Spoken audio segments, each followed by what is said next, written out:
All right, welcome to Rose Red Studios, where we talk about all things storytelling. And today I am going to go through my process of designing a new character for my comic strip. In my previous video, I talked about how I kind of create assets out of my characters so that when I create a new comic, I can just pull up my asset and I can very quickly pound out a new episode. In this video, I'm going to cover how I create a new character from the ground up, or I create a new pose for an existing character. I have what I call a wireframe that is my starting point for all things, both the character design and also the poses that each one takes. I do have all of my characters are dogs, so to start there. However, I do believe that this style of creating can easily be used for human characters because much like dogs, humans have skeletons. You can start there, but it just having that starting point really helps me like quickly put together new characters and new poses rather than starting completely from scratch. It's just kind of something that helps me develop the character without kind of getting too overwhelmed by the idea of creating something entirely new from scratch. So I'm going to go through like two processes. One, how I use that wireframe to create a new character, and also how I use the wireframe to create a new pose for a character. So let's get started. All right, let's get started here. This is the wireframe that I was talking about that I start all of my characters with. This is actually the outline of my primary character, Casey. So when I draw her the most, so when I want to start, I already have her frame going, but it is, like I said, what I build off all my other characters for. So today I am starting a new character. I want to do a German Shepherd. And you can see how I just went and drew over the wireframe for an initial round and did things like German Shepherds have a lower hip line, so I added that in. They have a stronger, like more square jaw and deeper chest. So I did my initial over sketch of that to just kind of give me an idea. And then this is what it ultimately looked like, and I realized that's not enough of a change for me. It doesn't look enough like a German Shepherd in comparison to my original wireframe. So I went and added another layer on top of this. So I just like basically gray out the other layer and put this layer on top of it and keep drawing over it over and over again until I find the right mix. So you can see here, I realized the chest was not deep enough, so I went there. And also I felt like the head needed to be higher up, or like more upright for this breed of dog, but still I kept it in line with the lower back level, pushed it a little bit forward to make it a little bit larger, because in general, like, German Shepherds are just much huskier dogs. So this is the final character after I've put all of his color and personality in. So you can just give like this is a basic idea of like how I use that frame to create a new character. And you can see this is the character, the primary character that the wireframe like initially is drawn for you. So you can see how even though I'm using the same frame, how different the characters are from the one over here that I designed. Like it's a very different character while still being from the same design. So that's a step onto like how we start with creating a new character. Now I want to show you how I use the same wireframe to create an entirely new pose if I want something a little bit more interesting. So this still same wireframe, but I go through and just grab it from my file, add it to a new file, and I'm going to pull up a reference of the pose that I want to work with. So I'm just going to use reference, pull up an image that I grabbed earlier, where I want this play bow position. So we're going to work off of that. Now what I primarily start by doing is grabbing the selection tool, and I'll start kind of basically pulling this dog to different pieces. So here we are. We can just basically I'm using the selection tool, I'm grabbing it and cutting and pasting it so this particular frame can be separated from the legs. I know we're obviously going to start with it going facing down. And then from here, I'll start working on the legs for it. As I just grab the color. I usually just use the brush that I use for outlining in this stage anyway. Like I don't really have a special brush. I just use from drawing gloaming brush, and that's kind of become my standard brush for both sketching and line work because it just has a little bit of a texture to it. So I can see already that like the head needs to be at, would be good if I grabbed the right layer. There we go. The head needs to be at more of a right angle to the body. So I'm just going to grab the body or grab the head, move it that way. Find the right spot for it, at least for right now. And then I'm going to start putting in where I think the front legs and the like body cavity should go. What am I saying? Chest. Thank you. The chest should go. And I like started drawing the legs, and then I realized like, why am I doing this? That's still part of the original frame. So I can just put those legs back on now that we've moved the body around. And so then I just go ahead and erase out the front legs since that's what we're going to be doing the most work on. If they feel like erasing out. There we go. All right. So my primary, what I need to work on is finding the right place for the front legs.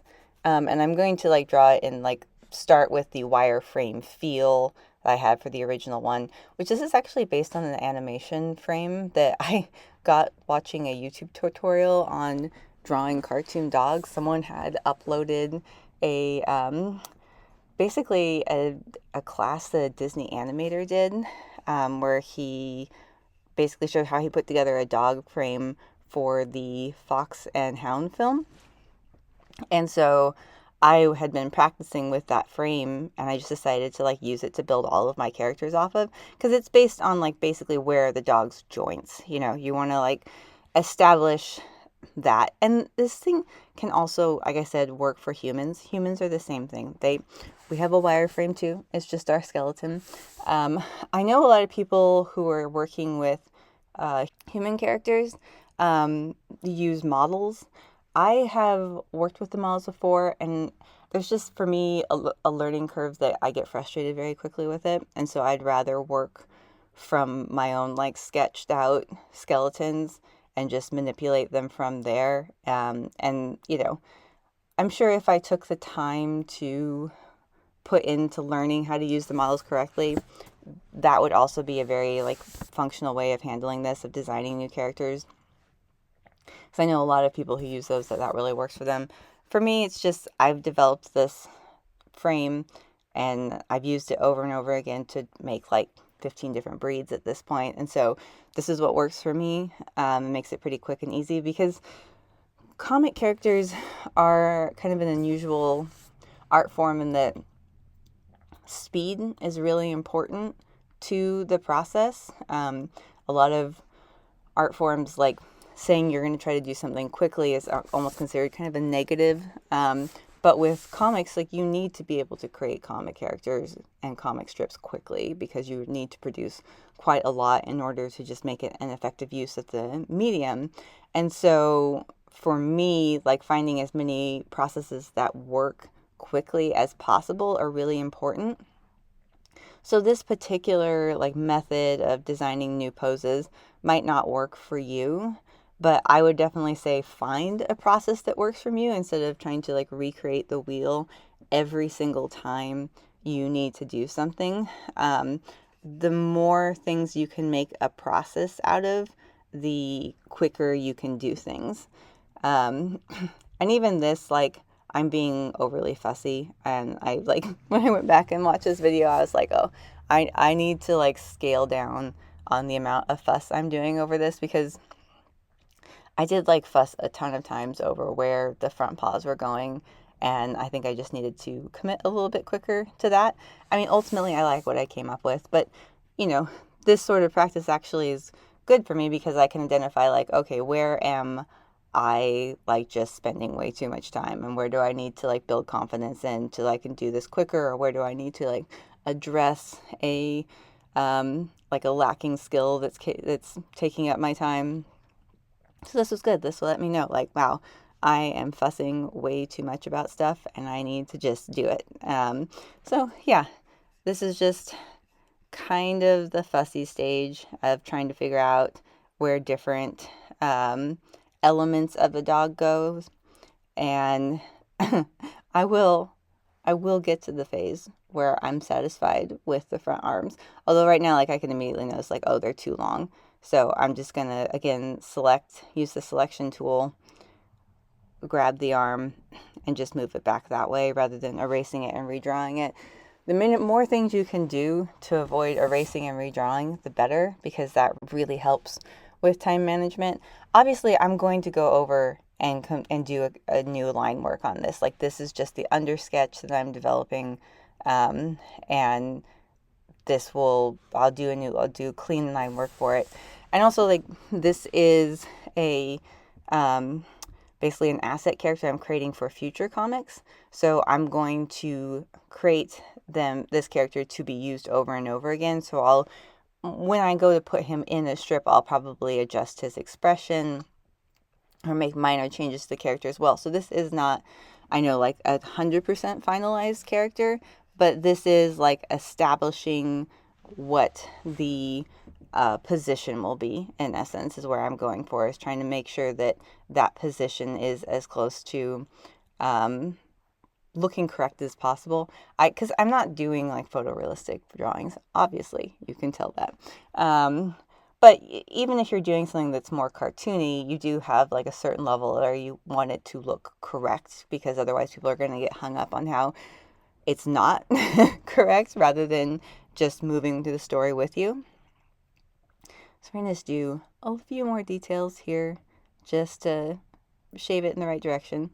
The next thing I'm going to do is actually pull up a picture of the dog I'm trying to recreate. I'm doing a Malinois in this case. And so I just wanted to see if there are any features specifically that would help me better imply that this is that dog. And I can see right away that this dog has a lot squarer framed face, both the top of its head and its jaw, than the other character I originally designed the frame off of, which is more of a rounded, pointy nose. This character is much stronger jawed. So I always like to just pull up, because even though you think in your head like, oh, I know what this dog breeds like, it's good to just pull up a photograph and just be like, oh, but are there any particular elements that I could put into this character to make it clearer what kind of dog it is. And again, these things can translate to really any character that you're doing. Like, even if you're doing an extremely cartoon version of a human, it's not bad to look at reference images of humans and just see if there's anything more that you can add to that character that will make them believable as a human. Comic book characters are kind of that fine line, especially if you're doing a not super realistic style, making them realistic while also cartoony. Like, it's kind of a weird in between that you have to fall, because you also have to find a way for them to express emotions, right? Like, they have to be expressive while also being realistic, which, like, dogs are not inherently super expressive animals, to a certain extent. It's not like they can actually smile or things like that. So what I'm doing as a comic book character or comic book artist is giving the dogs emotions that they don't actually express, and sometimes you have to play with the anatomy of the face and things like that. But that is part of the process, is deciding, what needs to be adapted in order to give this character personality. So here I'm going to go through and make the outline. And as I showed in my video on making characters into assets, I keep my line layer and my color layer separated. And the expression that I do for the dog is on the line layer. And what keeping them separate allows me to do is, when I go and put this dog into the character or into the comic strip, I can then change his expression to match what's going on in the comic. Whereas if I merge that together, changing the expression would be kind of difficult, but since they're separate layers, I'm just like, a lot of times I'm just erasing out like the eyebrows and the mouth, or I'm changing the direction of the eyeballs so they're looking at something in a different way. But it's very easy for me to make small adjustments that have big impacts because expressions are, you want to make a character that expressions are very impactful. And so that's just like a super easy way to make these characters really reusable. And I can put him in tons of different scenarios and just change his eyebrows, change his mouth, move his eyeballs around. Very easy and very simple. But you do have to keep your line layer completely separated, which I think most people do anyway. But I know like it just depends on the person. This is also my method for coloring. I do the selection tool with color fill and just outline the entire thing. I'm doing a black Malinois in this case. Just that's why he's all black. There's that particular breed. And then I just like basically draw a loop all the way around through the outline. And then I will use the same method, the selection and color fill, to do some of these details. And then on the line layer, I'll go back and fill in a few more details like this. In this case, because he's a black dog, I'm doing a lot of the line details in gray so they're visible. Normally, this would all just be black. The whole line layer would just be the same color. So it's just kind of a special case here for this guy, whose name is Aries, just so we're aware, based on a real dog. This is a real dog that I always envision kind of in a half play bow position because he is always ready for the next game that he is going to play. And usually he's willing to threaten you until you play with him because it is unacceptable to not play with Aries. Unacceptable. Anyway, eyes, always a huge way to do an expression. I am doing his eyes a little crazier than I usually do most of the dog's eyes. But again, this is a Malinois. They're going to have kind of crazy eyes. That's the way a Malinois looks at you. If you haven't been looked at by a Malinois, probably consider yourself grateful. They do tend to think of everything around them as prey. So, yeah. Because my comic style is pretty simplistic, eyebrows go a long way. That's a huge part of their expression. And just drawing very simple mouths, and it kind of just makes everything easy to redo over and over again. So that is my basic character pose, and then I'm going to go through and create a secondary pose for him just so I have something on hand. I usually like to do a full body like this and then immediately create a half body pose. Just so I already have that when I'm ready to use the character. And then between those two poses, a lot of times that's all I need for one comic. And then later on, I'll build up more and more as we go. But having a full body and a half body pose for each character, especially a character that's just a minor reoccurring character, like often that's enough. My main character, I have a lot of different poses for her. And it took me about like 10 episodes to really build up like a very strong collection of poses for her. But minor characters, I'm okay with like piecing together like this and using, just having a standard 2 positions for them. And basically, yes, I'm just cutting this dog up, putting them where I think they should be, and then I'm just going to outline over them again. I'm not going to do anything really special here. Just create the outline. Same way, I use the gloaming brush, which can be found in the drawing section of the pens. It is something that comes with Procreate. It's available as free, and I use that for the outlines. I wanted something that had a little texture, like I said. So, same process here. Just give him a little extra flavor, little crazy eyes for the Malinois. Give him maybe a little bit different mouth for this one. Have him be surprised this time. Malinois only experience intense emotions as far as I can tell. Like it's all or nothing with them. Anyway, that is a quick look at how I create new characters, how I create new poses, and kind of how I make them be accessible for new comics. Hope this helps.